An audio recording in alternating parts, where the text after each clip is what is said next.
Vraiment. Alors, bonjour et bienvenue au webinaire de la famille Mosaïque Portail Gestion scolaire. Je me présente, mon nom est François Gauvin, un des membres de la direction sur les services pédagogiques, des produits pédagogiques. Alors, bienvenue à tous et pour ceux qui reviennent de vacances, alors bon retour de vacances. Le sujet d'aujourd'hui, LDAP et GPI, la partie 2. Bien qu'annoncé tardivement, nous avons pensé qu'il serait intéressant de faire un deuxième webinaire pour faire une mise au point. Donc, une mise au point sous forme de webinaire. Pour la partie clavardage, les questions, ça sera à la fin. Et comme je suis seul aujourd'hui, si vous avez des questions pendant la présentation, ça sera difficile pour moi de regarder la partie clavardage en même temps. Alors, je vais attendre à la fin pour vraiment répondre à vos questions. Alors, je vous rappelle que les webinaires sont enregistrés et qu'ils seront disponibles sur notre chaîne YouTube. Le sujet d'aujourd'hui, je vais revenir un peu sur le webinaire que j'ai fait au mois de mai dernier. Je vais vous parler aussi de l'avancement des travaux de la version de GPI qui a été livrée cet été, la 8.0.123, et de celle qui sera disponible pas plus tard que la semaine prochaine, la 8.0.124. On fera un petit point sur vos demandes et il y aura la période de questions. Alors, lors du webinaire du mois de mai dernier, il y avait plusieurs sujets. On parlait de LDAP, bien entendu, et GPI. Et j'ai choisi de revenir sur certains éléments que je sentais qui étaient des fois un peu à approfondir. Alors, je vous rappelle que pour la table des utilisateurs, il existe une requête SQL qui va vous permettre de repérer les doublons. Donc, la requête elle-même peut être exécutée en tout temps. On vérifie par rapport au nom et au prénom de la table des utilisateurs, tout nom et prénom en double. Vous allez avoir la liste dans votre résultat. Ça va vous permettre de faire du ménage ou de décider quel sera l'utilisateur que vous allez garder. Alors, c'était un prérequis, étant donné que, on se rappelle, lorsqu'on est en protocole LDAP, un utilisateur, une personne. Vous avez aussi une requête qui est encore disponible. Les requêtes que nous avons effectuées pour GPI, elles sont disponibles. Là, j'ai mis une petite mention dans le bas, là, dans la zone client, au niveau des produits, gestion scolaire, dans la partie GPI, la documentation, et vous allez retrouver les requêtes SQL dans la section générale. Alors, il existe une autre requête qui permet d'initialiser le code d'authentification dans GPI. Et cette requête va utiliser la table des utilisateurs et la table des intervenants. On se rappelle que pour effectuer cette requête, vous devez quand même vous assurer que dans la table des intervenants de GPI, les matricules sont nécessaires, donc les matricules de paye, c'est très important. Alors ça, c'est une des particularités pour la requête et plus tard, je vais vous parler aussi de la génération qui a été changée. Donc la table des utilisateurs, mais également la table des intervenants, deux aspects très importants dans la passation de LDAP pour GPI. Vous vous rappelez, ou en code d'authentification à devenir, donc ce fichier-là va pouvoir traiter les codes individuellement ou dépendamment de la liste que vous allez placer dans le fichier, il va traiter tous les codes que vous avez mis dans le fichier. Donc, ce fichier exécuté avec le conv utile va vous permettre de faire des changements dans la table des utilisateurs afin d'initialiser le code d'authentification avec l'adresse de courriel. On revient, comme je vous dis, le matricule de paye dans GPI, très important, puisque c'est avec celui-ci qu'on fait notre lien vers la paye pour aller chercher l'adresse électronique de l'utilisateur. Lors du mois de mai dernier, j'avais une diapositive dans laquelle je parlais des travaux en chantier. On revient un peu ici pour parler que dans la génération des codes utilisateurs, c'était un point dans lequel on voulait travailler. On a commencé les travaux dans la version 8.0.123. Il y a eu des changements de fait et également dans la version 8.0.124 que vous allez recevoir. Il y avait une évaluation pour déplacer la catégorie de l'utilisateur. Ça aussi, c'était fait, mais c'est dans la prochaine version. Alors, pour la catégorie d'utilisateurs, on identifiait un problème potentiel dans le cas des enseignants ou dans les cas des personnes qui avaient peut-être deux rôles dans une école, enseignant et en même temps peut-être adjoint directeur. Dans ces cas-là, on avait une difficulté et pour la prochaine version, je vais vous donner des informations sur la façon que ça a été géré. On voulait aussi, on avait une évaluation d'un lien vers la paye directement dans la table des utilisateurs. On voulait regarder du côté d'une action. Ce n'est pas fait. L'évaluation est encore présente, mais il n'y a rien de fait dans la prochaine version. Il y avait aussi une mention sur l'accès sécurisé pour ceux qui utilisent Access en accès sécurisé. C'est encore une observation. Nous n'avons rien fait de ce côté-là non plus. Et on parlait peut-être d'une offre de service pour de la GRIX. L'offre de service, nous n'en avons pas fait une officielle, mais c'est sûr que vous pouvez quand même nous contacter. On pourrait voir avec vous là, comment on peut vous amener à passer à LDAP avec nos conseillers. Dans la version 8.0.123 qui a été livrée cet été, nous avons fait des changements au profil sécurité de la table des utilisateurs.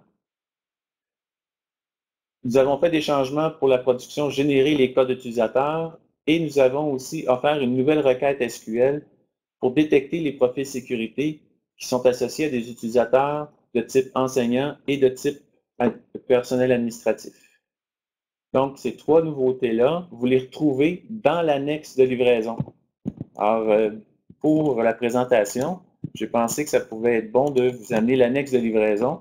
C'est ce que je vous présente à l'écran. Vous avez la 8.0.123. La première des choses, on vous parle de la requête SQL qui permettrait de repérer les conflits potentiels. Ce qu'on veut dire par là, c'est que c'est sûr que dans votre banque GPI, vous avez probablement une multitude de profils sécurité. Et nous, qu'est-ce qu'on veut voir? C'est, on veut savoir si une personne de type administratif utilise un profil qui est aussi utilisé par des enseignants. Alors, cette requête va vous sortir tous les profils qui sont utilisés par les deux catégories avec le nombre d'utilisateurs. À partir de là, vous allez avoir des décisions à prendre. Et je vais vous expliquer dans une autre diapositive comment s'effectue la conversion et par la suite, quelles seraient vos décisions.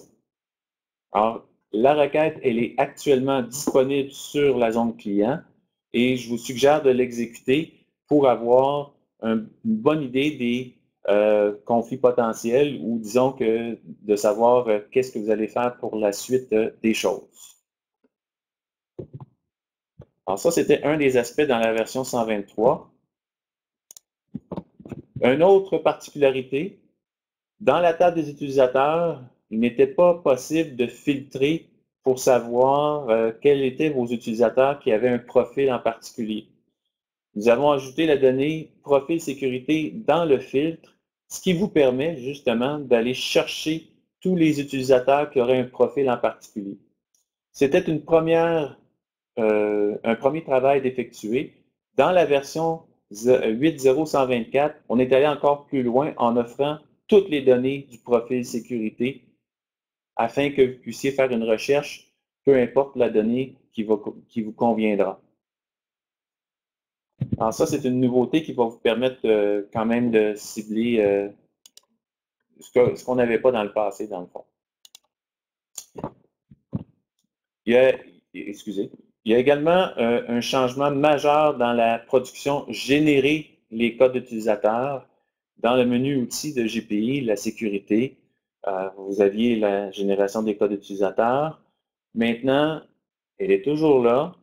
Il y avait un code pour la création des codes en code utilisateur de l'intervenant LDAP.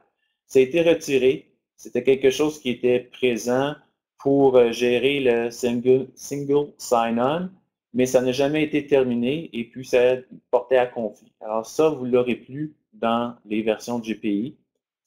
Et un autre aspect qui a été traité, c'est que dans le fond, pour la génération des codes utilisateurs, si vous êtes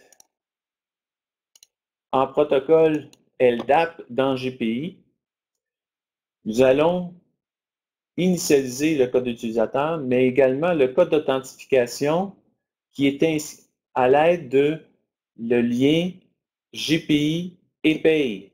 Donc, le code d'authentification va être généré à partir de le lien entre l'intervenant, son matricule de paye, la banque paye, son adresse, courriel, et c'est celle-ci qui va être amenée dans le code d'authentification.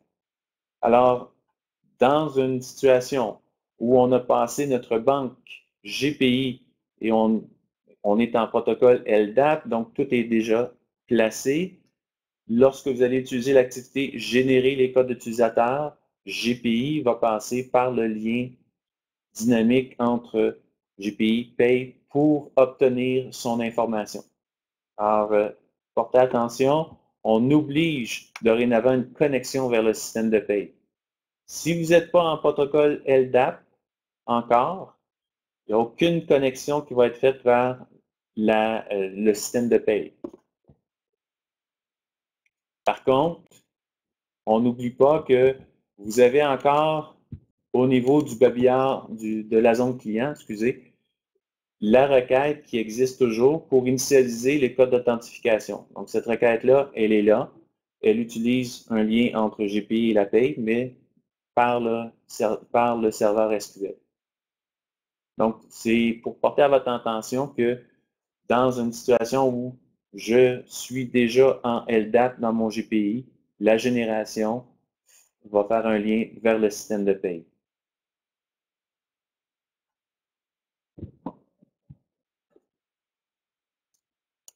Alors, je reviens à ma présentation.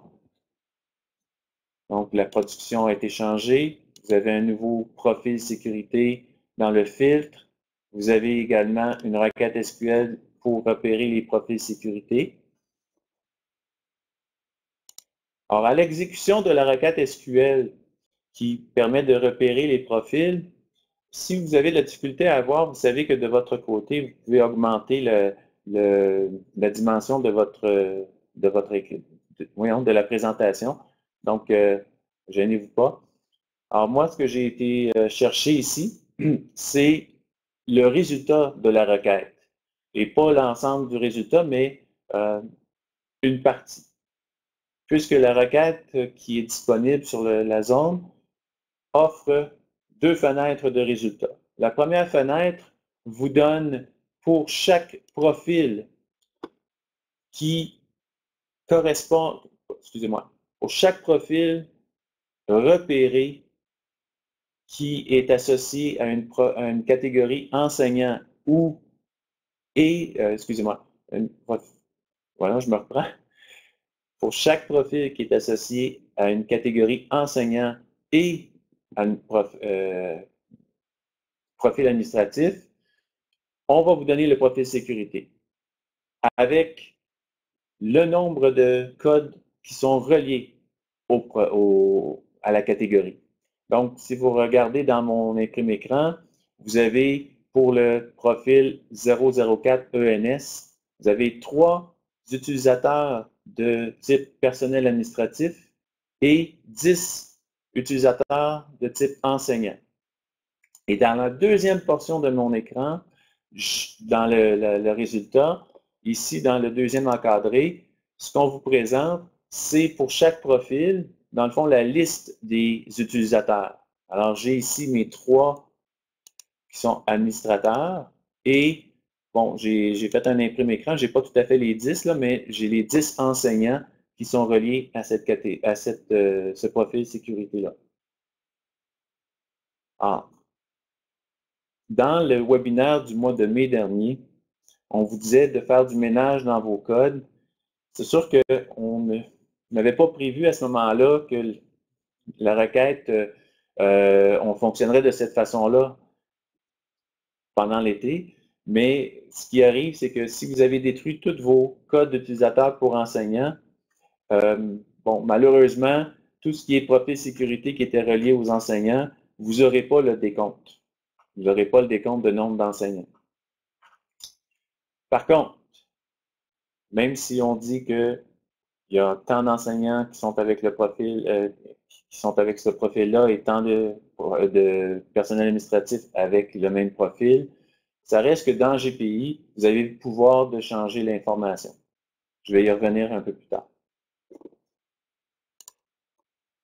Alors, pour la version 8.0.124, on a fait des changements au niveau de la table des utilisateurs. Un changement majeur, on a changé la catégorie de l'utilisateur qui était dans l'utilisateur, on l'a inséré dans les profils sécurité. Alors, dorénavant, un utilisateur, c'est une personne. Ça n'identifie pas son rôle dans l'école. C'est vraiment une personne. La catégorie, on l'a descendu dans le profil et la période de validité est insérée, au lieu de le mettre au niveau de l'utilisateur, on a fait un changement là également. Quand on a un utilisateur qui est associé à, mettons, 1 ou 2 profils, on va pouvoir associer à l'utilisateur dans ses profils sécurité la période de validité selon le profil. Donc, on pourrait avoir un enseignant qui est dans 2 écoles et l'école A, la fin de l'année se termine le 30 juin et dans l'école B, disons, puis on a un profil différent, ça se termine avant. On pourrait avoir des périodes de validité différentes. Donc, on a descendu cette information-là dans la sous-activité profil sécurité de la table utilisateur. Puis je vous disais aussi également que le filtre dans la table d'utilisateur sur le profil sécurité a été amélioré pour amener toutes les données du profil. Alors ça, ça a été fait aussi quand je vous disais la catégorie dans le profil sécurité.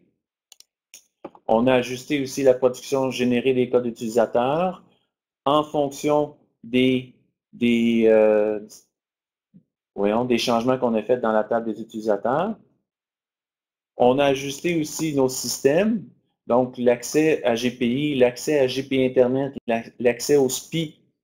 Anciennement, code utilisateur, mot de passe, profil, ça nous donnait, dans le fond, à l'entrée, on savait quelle était la catégorie d'utilisateur. Maintenant, on fait la même entrée, mais derrière, au lieu d'aller chercher la catégorie au niveau de l'utilisateur, GPI ou GPI Internet ou le SPI, va prendre son information de la table des profils sécurité. Et lorsque vous allez installer la version 8.0.124, il y aura conversion de données. Je vais vous l'expliquer. Alors, l'annexe de livraison qui n'est pas encore disponible ressemble à celle-ci. Donc, dans la table utilisateur, la catégorie est désormais retirée et déplacée dans le profil sécurité.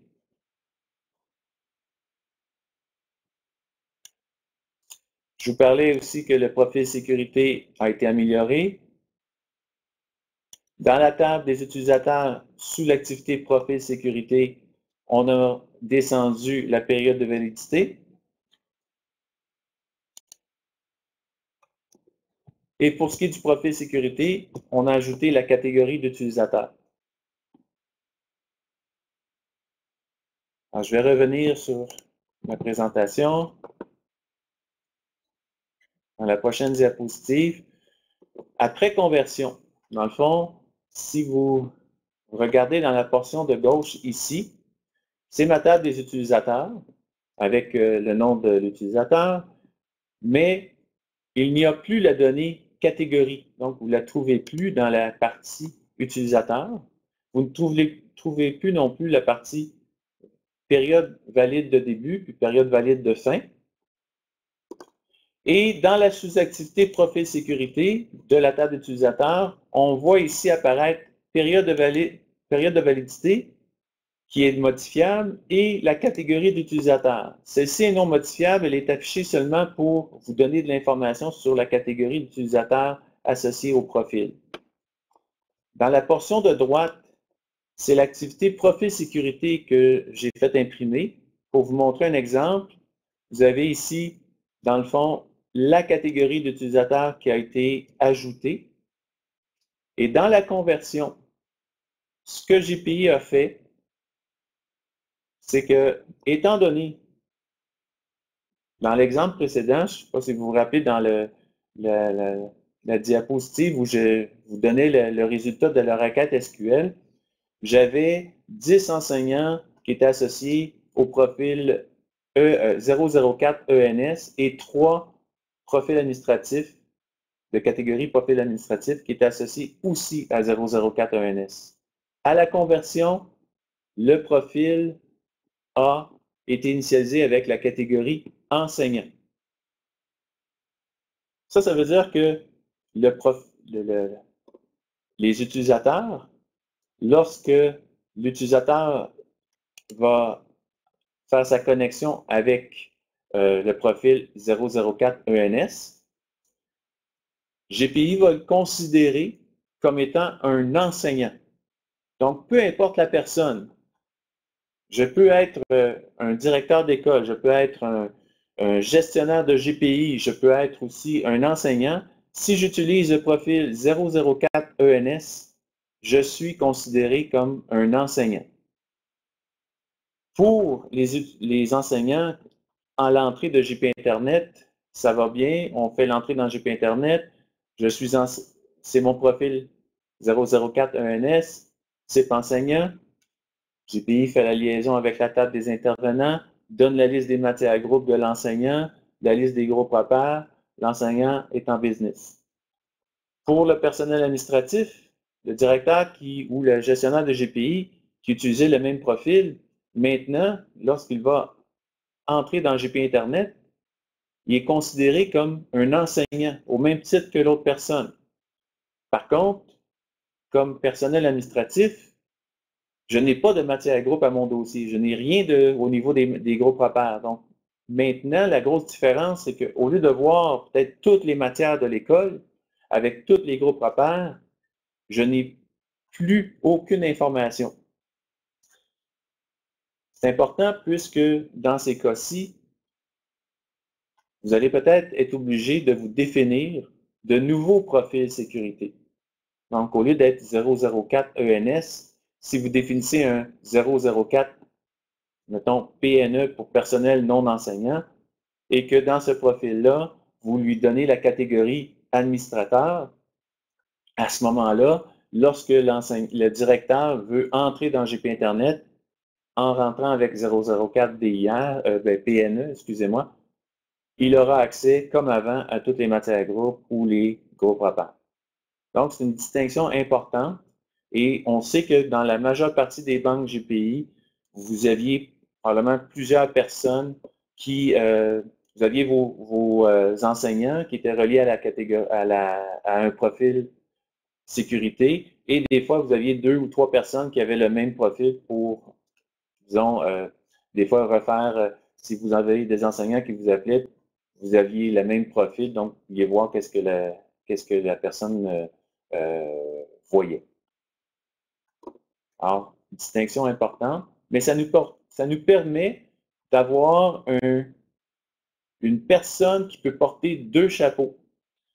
Donc, si Pascal Coteau, que vous voyez à l'écran, elle a un profil 004 ENS et 004 PNE, ça lui permettrait à l'entrée du SPI de pouvoir spécifier le profil en fonction du rôle qu'elle veut jouer.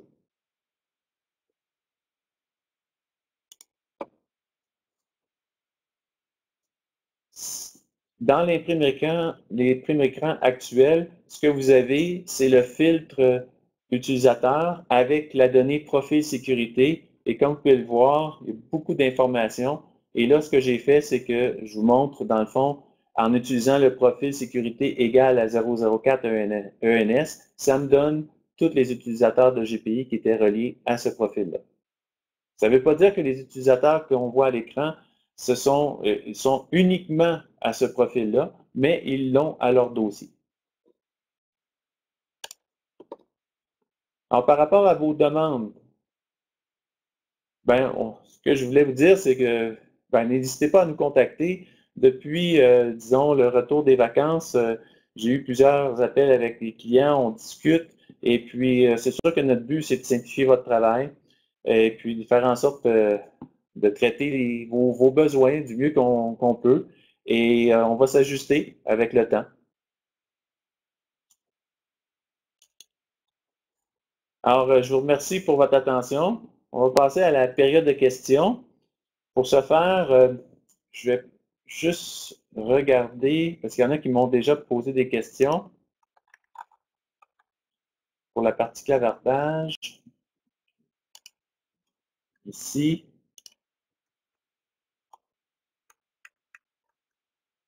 Alors, M. Rousseau, lorsque GPI est en LDAP, est-il possible de se créer des comptes génériques non associés à un employé précis?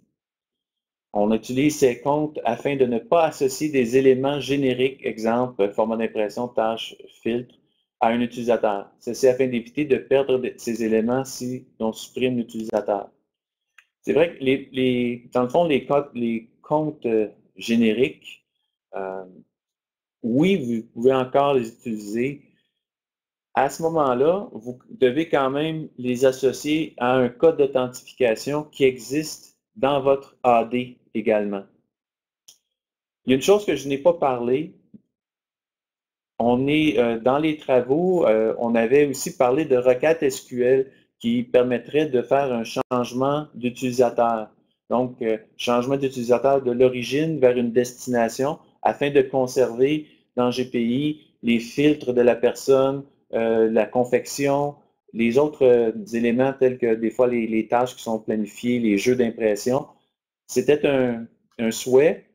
Nous ne l'avons pas encore mis en ligne sur notre zone client, mais on travaille sur la requête actuellement. Donc, dans quelques temps, nous allons pouvoir mettre sur notre zone client une requête qui permettrait de faire le changement d'un utilisateur à l'autre en gardant toutes les informations.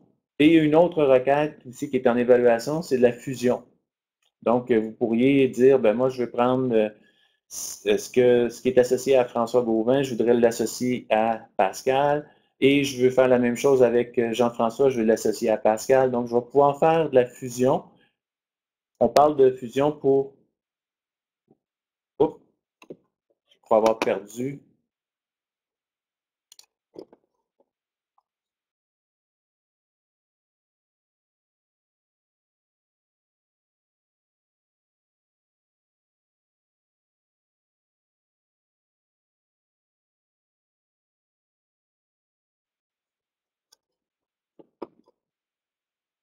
Je ne sais pas si je vous ai perdu. Moi, j'ai perdu ma connexion temporairement, là.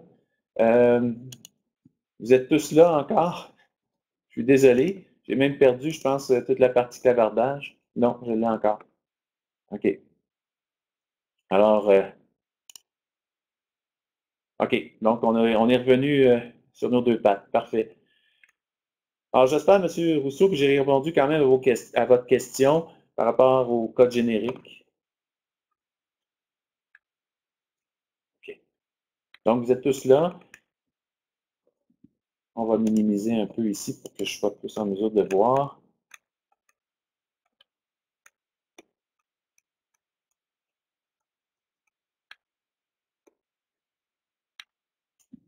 Pour ce qui est de la présentation, pour le PowerPoint, on ne l'a jamais rendu disponible. Ce qu'on rend disponible, c'est le webinaire enregistré. Donc, ce n'est pas les documents qu'on rend disponibles, mais plutôt le webinaire. Et pour les annexes, elles sont sur le répertoire de la zone client. Pour la version, j'ai une question de M. Gauthier. Est-ce que la version 8.0.124 sera compatible SQL 2012 ou exclusivement SQL 2016? Elle est compatible SQL 2012. Là. Il n'y a pas encore de retrait au niveau de la conversion de banque. Là, la console admin fonctionne très bien encore avec SQL 2012 pour l'instant.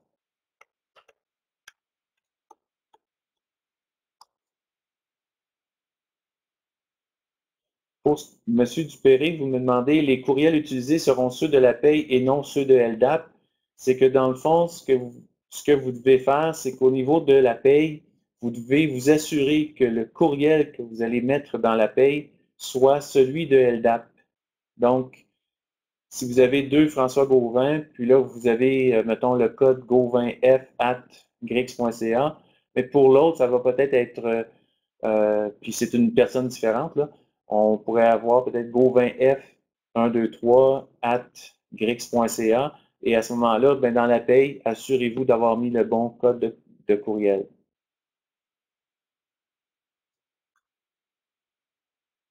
Est-ce qu'il y a d'autres questions?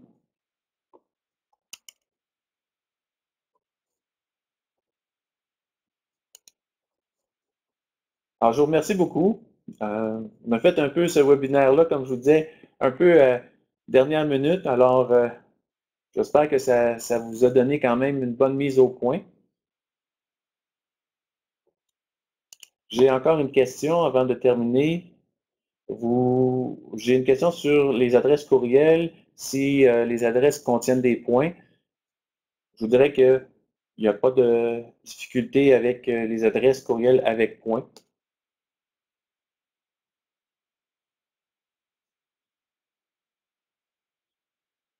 Une autre question de Mme Rachel, le courriel dans GPI, est-ce que c'est important?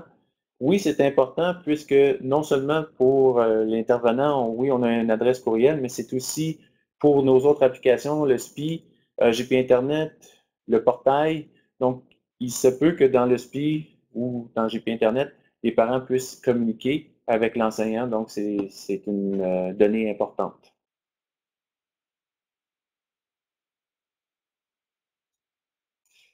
Madame Lachance, vous nous faites une suggestion pour que dans la table utilisateur, parler de transférer la gestion de l'accès Internet dans le profil. On va le prendre en note.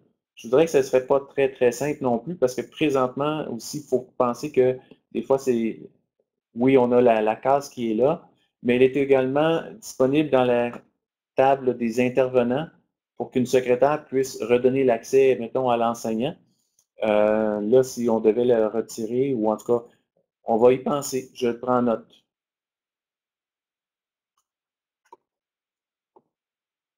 Alors, je vous souhaite une belle année scolaire 2017-2018. Et puis, merci à tous. Au revoir. Je ferme l'enregistrement.